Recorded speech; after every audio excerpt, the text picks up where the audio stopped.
Member Secretary jangka State Pollution Control Board Dr. G.H. Charmang ula pentingna baka public hearing na kabenca ka Sri Cement Integrated Cement Plant ha Dajstong East Giant Hills kan yajbet katkum kabalabu ya katarik.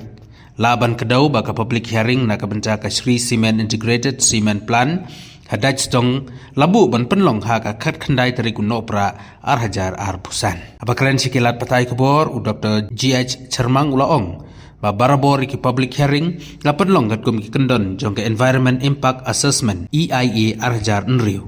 Dr. Charmang ulaong bahaswa ban penbek ya kitarik ban penlong public hearing ka MSPCB kadon kam ban yo ya ki term of reference but hadin kata kadai ka kamram jong ka board ban penlong ya ka public hearing.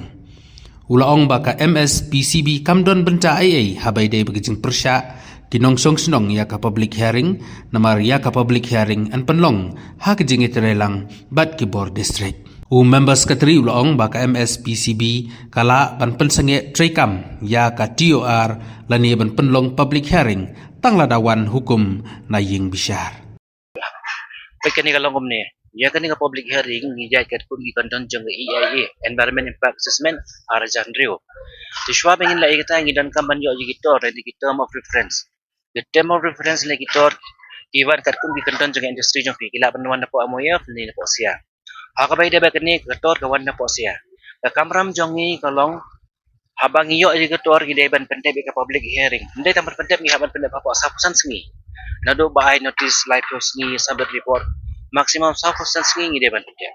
Tehandrai ya kata kajing persya ai ngim ndon ai banong. Namar kan public hearing in contact jointly bat ke district administration.